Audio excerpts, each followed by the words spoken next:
நமச்சிவாய வாழ்க. எல்லா உயிர்களும் இன்புற்று வாழ்க. சிறுமானுக்கு பிடித்த 8 வகையான மலர்கள் பற்றி சிந்தித்துக் கொண்டிருக்கிறோம். இங்கே மலர்கள் என்பது என்னுடைய பெயர். இறைவனுக்கு பிடித்த மிக சிறந்த நம்மிடத்தில் இருக்கக்கூடிய குணங்கள். இதில் கொல்லாமை, 5 இடங்கள் பொறுமை பார்த்தோம். அடுத்து இரக்கமுடைமை. என்ன, பிறர் துன்பத்தை பார்க்கும் பொழுது இரக்கப்பட வேண்டும். ஒரு செடி வாடி இருந்தால் கூட, இறைவா இந்த செடி வாடி இருக்கிறதே, மழை பொழிந்தால் செழிக்குமே என்ற எண்ணம் வர வேண்டும். யார் பசியோடு இருந்தாலும் அந்த பசியை போக்கக்கூடிய இரக்கம், அது இதயத்திலிருந்து வருவது இரக்கம். என்ன, அந்த இரக்கம் நமக்கு வேண்டும். ஒருவன் அறியாமையில் இருக்கின்றான் என்றால் அவனுடைய ஐயோ இவர் அறியாமையில் இருக்கின்றாரே என்று இரக்கப்பட வேண்டும். நாம் சித்தாந்த ரீதியாக பதியோடு பசுவாகி நாம் தோன்றிய பொழுது நம்முடைய ஒரு பேதமை தன்மை கண்டு இரக்கம் கொண்டதால் இந்த பிறவி, இந்த பிரபஞ்சம் எல்லாம் வந்தன. ஆக இறைவன் நம்பால் கொண்ட இரக்கத்தின் வழிபாடு இந்த வாழ்க்கை. ஆக நாமும் பிற உயிரிடத்து இரக்கத்துடன் நடந்து கொள்ள வேண்டும். இரக்கம்னா வள்ளினரா போற்றாதீங்க. இரக்கம், அப்படி இரக்கம்னா கீழ் நோக்கி செல்லுதல். இது இரக்கம் என்றால் கருணையுடன் இருத்தல். கருணை இருத்தல் அல்ல, கருணையுடன் செயல்படுதல். பரிதாபப்பட்டு உதவணும், அதுக்கு பேரு இரக்கம். அடுத்ததாக 5வதாக அறிவு. ஆமா, அறிவு இருக்க வேண்டும். அறிவுன்னா எப்படி? பகுத்தறிவுன்னு சொல்லிக்கிட்டு இல்லைன்னு சொல்லிகிட்டே இருக்கக்கூடாது, தேடணும். என்ன, தொட்டனை தூரும் மணற்கேணி மாந்தர்க்கு கற்றனை தூரும் அறிவு. நிறைய படிக்கணும். கல்விக்கு கரையே கிடையாது, படித்து கொண்டே இருக்கலாம். தினம் தினம் தினம் தினம் நிறைய அறிவு சார்ந்த விளக்கங்கள் வந்து கொண்டு இருக்கின்றன. இன்றைக்கெல்லாம் இந்த செல்ஃபோன்லேயே போய் கூகுளில் போய் உங்களுக்கு எந்த சப்ஜெக்ட் கேட்டாலும் ஒரு 5-6 விளக்கம் வரும். அதில் எது உண்மையாக இருக்கிறது என்று தெளிய நமக்கு அறிவு வேண்டும். இந்த அன்னாபிஷேகம் நாளை வருகிறது. இந்த அன்னாபிஷேகத்தை பற்றி வேடிக்கையாக சொல்வார்கள். எல்லாம் சாமிக்கு அன்னாபிஷேகம், எல்லாம் அரிசி கொண்டாங்க, பருப்பு கொண்டாங்க, ஊறுகாய் கொண்டாங்க, என்ன அந்த காய் கொண்டாங்க, இந்த காய் கொண்டாங்க, எல்லாம் சாமி சாப்பிடுவாரு. என்ன, சாமிக்கு ஒரு படி சோறு போதும் அந்த திருமேனிக்கு அலங்காரம் செய்ய. ஆனால் அந்த அலங்காரம் செய்த சோறை சாப்பிட நாம் நிறைய பேர் இருக்கிறோம் அல்லவா? ஆனால் தினந்தோறும் அந்த சாமி சாப்பிடுகிறாரா, நைவேத்தியம் சுத்தபத்தமாக செய்கிறாங்களா, சிந்தனை கிடையாது. இந்த அன்னாபிஷேகம் என்பது அறிவுக்காக சொல்றேன். இந்த அன்னாபிஷேகம் என்றால் என்ன? அன்னம் என்பது என்னன்னா, அன்னம்னா உணவு. அது என்னன்னா, நிலத்தில் விழும் நெல் ஆகாயத்திலிருந்தும் பெய்யும் மழையினால் முளைத்து அந்த நீரினால் வளர்ந்து கதிர்பிடிக்கும் பொழுது காற்றினால் கலவை செய்து சூரியனுடைய வெப்பத்தினால் பால் இறுகி நெல்லாக மாறுகிறது. இத்தனை நடக்குது. ஒரு நெல் உருவாக, ஒரு விதை உருவாக இவ்வளோ நடக்குது. முதல்ல நெல் பூமியில் விழுதா, மழை எங்கிருந்து வருது? ஆகாயத்திலேருந்து பெய்தா. நீர் எங்கே? மழை தானே நீர். அந்த நீரில் வளருதா? நீர் இல்லைன்னா வளருமா என்ன? நெல் வளராது. அப்புறம் காற்று, அந்த கதிர்பிடிக்கிற காலத்தில் காற்று இளம் தென்றலாக வீசும் பொழுது அந்த இனச்சேர்க்கை என்ன ஏற்பட்டு அது கதிர் பிடித்து அது நெல்லாக மாறுகிறது. என்ன, இந்த நெல் என்ன கதிர் பிடிச்சது என்ன ஆகுது? அது அப்படியே பால் நெல்லா இல்லாமல் சூரியனுடைய வெப்பத்தினால் இறுகி உணவுக்குரிய அரிசியாக மாறுகிறது. ஆக இன்னொரு இடத்துலையும் காற்று உதவி செய்து, காற்றின் உதவியுடன் கதிரடித்து நெல் உமி நீக்கப்பட்டு அரிசியாகி வருகிறது. ஆக இது அரிசி உருவான விதம். இதிலும் பஞ்சபூதம் தொடர்புடையது. மற்ற எதற்கும் இந்த தொடர்பு வராது. அரிசி இந்த சாப்பாட்டுக்கு மட்டும்தான் வரும். இந்த அரிசியான பிறகு என்ன பண்ணுறாங்க? மண்ணாலான பானையில் நீரிடப்பட்டு காற்றின் துணையால் எரியும் நெருப்பில் வெந்து உணவாகி ஆகாயத்தின் கீழுள்ள அனைத்து உயிர்களுக்கும் உணவாகிறது. இப்படி இந்த நிலம், நீர், தீ, காற்று, நிலம், நீர், காற்று, நெருப்பு, ஆகாசம். நெருப்புன்னா புரியாதா? நிலம், நீர், காற்று, தீ, ஆகாசம் என்ற பஞ்சபூதங்களின் கலவையாக இந்த உணவு திகழ்வதால் இதை இறைவனுக்கு அந்த ஐப்பசியில் முதல் அறுவடை முடிந்ததும் அது நன்றி பாராட்டும் வண்ணம் இறைவனுடைய திருமேனிக்கு மட்டும் அலங்காரம் செய்து ஆளுக்கு ஒரு கைப்பிடி எடுத்து செல்வோம். அது வீட்டிலே இந்த அரிசி வைக்கிற பாத்திரத்தில் மஞ்சள் துணி கட்டி போட்டோம்னா உணவுக்கு பற்றாக்குறை இருக்காது. இது இந்த அன்னாபிஷேகத்தோட தெளிவான விளக்கம். அது தெரியாத ஒரு நோட்டீஸ் போடுவாங்க, அன்னாபிஷேகத்திற்கு தேவையான அரிசி, பருப்பு, காய்கறிகள் ஆலயத்துக்கு கொண்டு வந்து தரலாம். நம்மள என்ன பண்ணுவான், மூட்டை மூட்டையாக கொண்டு போவான், கொடுப்பான். ஏதோ ஒரு 2 சிப்பம் சாமிக்கு போட்டு மீதி ஆள் கொஞ்சம் பங்கு போட்டுக்க வேண்டியதானே. சில கோயிலில் நைவேத்தியத்தை வச்சுக்கிறாங்க, சில அந்த கோயில் குறுக்கள் எடுத்துகிட்டு போயிடுறாரு. இல்லைன்னா சிவனடியார்கள் அப்படி இருக்கிறவங்க இதை வாழ்வியல் தொழில் வச்சுருக்காங்களே, சாமிக்கு அலங்காரம் பண்ணுற தொழில் செய்கிற ஆட்கள் கூலிக்கு பதிலாக அரிசி எடுத்து போவாங்க. இப்படி ஏதோ நடக்குன்னு வைங்க. சிவனடியார்கள் என்ற பதாமர்களுக்கு பொருந்தாது. திருமேனி அலங்காரிப்பாளர்கள், அதாவது பியூட்டி பார்லர் மேன்ஸ் அப்படி. ஆக இதுக்கு ஒரு செயல் நடக்கிறது என்றால் அன்னாபிஷேகத்தை, இது உதாரணத்திற்காக ஏன் இந்த செயல் நிகழ்கிறது என்று நம் திருவள்ளுவம் பேசும் அல்லவா. எப்பொருள் யார் யார்வாய் கேட்பினும் அப்பொருள் மெய்ப்பொருள் காண்பதறிவு. யார் மூலம் எந்த வார்த்தை கேட்டாலும் உண்மைத்தன்மையை அறிந்து கொள்ளக்கூடிய தன்மைக்கு அறிவுன்னு பேர். என்ன அறிவுன்னா என்ன? அது மிக சிறப்புடையது. ஒரு 3 எடுத்துக்கோமே. எப்பொருள் எத்தன்மை தாயினும் அப்பொருள் மெய்ப்பொருள் காண்பதறிவு. எந்த பொருளாக இருந்தாலும் இது சிவலிங்க திருமேனியா அன்னாபிஷேகமாக ஏண்டா அப்படின்னு சிந்திக்கிறது அறிவு. எப்பொருள் யார் யார் வாய் கேட்பினும் அப்பொருள் மெய்ப்பொருள் காணும். அது எந்த பொருளை யார் சொன்னாலும் இது உண்மையா, இதுக்கு என்ன விளக்கம்னு கேட்டு தெரிஞ்சுக்கிறது அறிவு. அதே போல் இன்னொன்று என்னென்னா, தொட்டனை தூரும் மணற்கேணி மாந்தற்கு கற்றனை தூரும் அறிவு. கிணறு, மணல் கிணறு தோண்ட மணலில் கிணறு தோண்ட தண்ணி வருவது போல் இந்த கல்வியை கற்க நமது அறிவு வளரும். அவ்வளோ சிறப்புடையது அறிவு. அதனால் பெருமானுக்கு இந்த அறிவு மிகவும் பிடிக்கும். ஒவ்வொன்றை தெரிந்து கொள்ளக்கூடிய ஆர்வமுடைய ஆன்மாக்களை இறைவனுக்கு பிடிக்கும். இது 5வது மலர். 6வது ஒரு மலர் இருக்கிறது, அதற்கு வாய்மை அப்படின்னு பேர். என்ன வாய்மை? அது என்ன வாய்மை? வாய்க்கு மை தடவிக்கிறதா, லிப்ஸ்டிக் போடுறதா? சாமிக்கு மை பிடிக்கும், அதனால நான் வாய்க்கு லிப்ஸ்டிக் போட்டுக்கிறேன். மைன்னா வாய் கூட்டல் மை தானே. வாய்மைனா வாய்க்கு தடவை லிப்ஸ்டிக்கா? அதெல்லாம் கிடையாது. வாய் கூட்டல் மெய். தமிழில் மெய் எழுத்துக்கு வருதுல மெய், அது உண்மைக்கு வருது இல்லையா மெய். அது நம்முடைய வாய் மெய்யை பேச வேண்டும், நம்முடைய மனது மெய்யை நினைக்க வேண்டும், நம் உடல் மெய்யை செய்ய வேண்டும். பொய்யான இந்த வாழ்வியல் நிலையற்ற தன்மையை நமக்கு உணர்த்துவதால் இந்த உடலுக்கே மெய் என்று பெயர். ஆக நம்முடைய வாய், குறிப்பாக வாய் மெய் பேசவில்லை என்றால் மீதி எல்லாம் காலி. பொய் பேசிட்டே தெரிஞ்ச நாய் கூட மதிக்காதில்ல. ஆக இறைவன் நம்மை மதிக்க வேண்டுமானால் அவருக்கு நாம் அர்ச்சிக்க வேண்டிய 6வது மலர் வாய்மை. அடுத்து தவம். இங்கதான் பெரிய குழப்பமே இருக்கு. ரொம்ப காமெடியா சாமி இந்த ஆன்மாக்களை வழி நடத்துறார். தவம்னா ஏதோ போய் காட்டில் உட்காந்து கண்ணை மூடி குகைக்கெல்லாம் சோறு இல்லாத சாவுறது தவம். அதை கூட ஒரு கணக்கில் வச்சுக்கலாம். அவங்க இறைவனிடையே ஒரு நோக்கத்தை, தவம் என்ற பொதுவான வார்த்தைக்கு ஒரு பொருளை நீங்கள் அடைவதற்கு செய்யக்கூடிய முழு முயற்சிக்கு தவம்னு பேர்.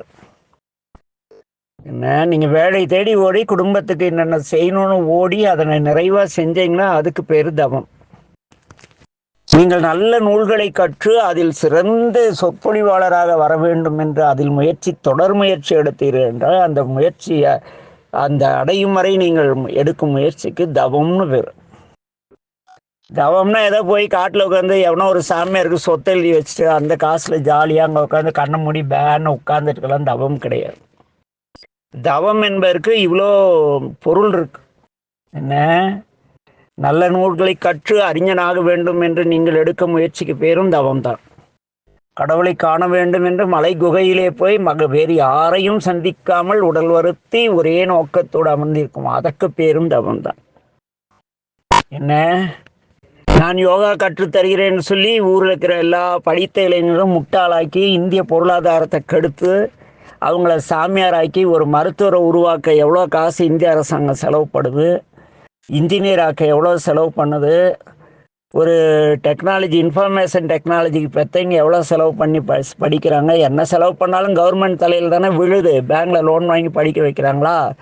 இந்த பசங்க நல்ல நிறைக்கு வந்த பிறகு அவங்களெல்லாம் முட்டாளாக்கி இன்ஜினியர்ஸ் எல்லாம் டம்மி பீஸ் ஆக்கி காவி கட்டி மொட்டையடிச்சு நான் ஒரு ஆசிரம் வச்சு அங்கே அவங்கள உட்கார வச்சுட்டு என்ன அவங்க மூலம் நான் லக்ஸரியாக வாழணும்னு நினைக்கிறேன் பாருங்க. அதை அடையும் பொழுது அதுவும் தவம்.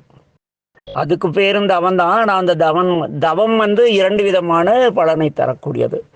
ஒன்று வாழ்வில் செழிப்பை தரக்கூடியது, ஒன்று ஆன்ம முன்னேற்றத்தை தரக்கூடியது. ஒன்று வாழ்வில் செழிப்பை கொடுத்து உணவு எனக்கு எல்லாருக்குங்க நல்ல சோறு திங்க முடியாதுங்க, சக்கரை இல்லாத டீங்க, உப்பு இல்லாத குழம்புங்க, டெய்லி ஒரே ஒரு கைப்பிடி சோறுங்க, அப்படி கொண்டு போய் விடுறதும் தவம் தான். நான் லஞ்சம் வாங்கி மிகப்பெரிய ஆள் ஆகணுங்கிறது தவம் தான். ஆனால் இந்த தவத்தில் ரெண்டு இருக்கு.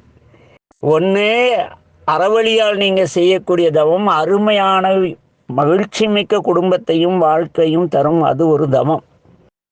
எப்படினாலும் தவம் என்பது ஒரு குறித்த வெற்றிக்காக அல்லது ஒரு குறித்த பொருளை அடைவதற்காக நீங்கள் மேற்கொள்ளக்கூடிய செயலுக்கு தவம்னு பேர். அதில் சிறந்தது எதுன்னா நம்ம அறவழி வாழ்ன அந்த சைவரின் 5 கடமைகளை கடைபிடித்தல் ஒன்று. அடுத்தது இந்த கொல்லாமை, 5 அடங்கல், பொறுமை, இரக்கம், அறிவு, வாய்மை. இதோடு நாம் வாழக்கூடிய வாழ்க்கை தவம். நீங்கள் இப்படியெல்லாம் வாழ்ந்த உங்கள் வாழ்க்கை தவம் சாமி. ஐயா என்ன தவம் செய்தாரோ, அருமையான மனைவி, அழகா நல்ல புத்திசாலியான பிள்ளைங்க. ஐயா வீட்டுக்கு போனால் வீட்டை விட்டு வெளியே வரவே மனசு இல்லை, அவ்வளோ ஆனந்தமான வீடு. என்ன அப்ப இந்த இல்வாழ்க்கை தவம் ஆயிடுதுல்ல, ஆக அதுவும் தவம். இதையெல்லாம் செய்ய வேண்டுமானால் உங்களிடத்து அன்பு இருக்க வேண்டும். இது 8வது மலை. அது ஏன் அன்பை கடைசியில வச்சாங்கன்னா, அன்பு முதல்ல அன்பு எப்ப வரும்னா, நீங்க கொல்லாமை செய்து, 5 அடங்கல் செய்து, பொறுமையோடு பொறுமையோடு இருந்து, இரக்கத்தோடு உதவி, நல்ல ஞான நூல்களை கற்று அறிவை தெளிவுபடுத்தி கொண்டு பொய் பேசாமல் வாய்மையோடு வாழ்ந்தால் அந்த வாழ்க்கை தவம். அந்த வாழ்க்கை தவத்தில் நீங்கள் வெற்றி அடையும் பொழுது எல்லாரிடத்தும் அன்பு காட்டக்கூடிய தன்மை உங்களுக்கு வந்துவிடும். அதனால் அதை கடைசியாக அன்பு என்று வைத்தார். ஆக சிவருமானுக்குரிய பிடித்த 8 மலர்கள்னால் இந்த டுபாக்கூருங்க சொல்கிறதெல்லாம் கிடையாது. மல்லிகை, சாமந்தி, சம்பங்கி, செண்மகம் அதெல்லாம் கிடையாது. அது திருமேனிக்கு அலங்காரம் பண்ணால் அழகாக இருக்கும், கோயில் கருவறை வாசமாக இருக்கும், தலையில் வச்சா வாசமாக இருக்கும், அது வேறு. ஆனால் இங்கே இறைவனுக்கு பிடித்த என்பெரும் குணமாகிய மலர்கள் 8 மலர்கள் என்னென்ன? கொல்லாமை, 5 அடங்கல், பொறுமை, இரக்கம், அறிவு, வாய்மை, தவம், அன்பு. கிறித்துவத்திலும் இந்த இரக்கம் வாய்மை பேசப்படுகிறது, தவம் பேசப்படுகிறது, அன்பு பேசப்படுகிறது. எல்லோரிடத்தும் அன்பு காட்டுங்கள், என்னிடத்து அன்பு காட்டுவது போல பிறரிடத்திலும் அன்பு காட்டுங்கள் அப்படிங்கிறார் இயேசு. எங்கேருந்து எடுத்தது? இங்கிருந்து தான்.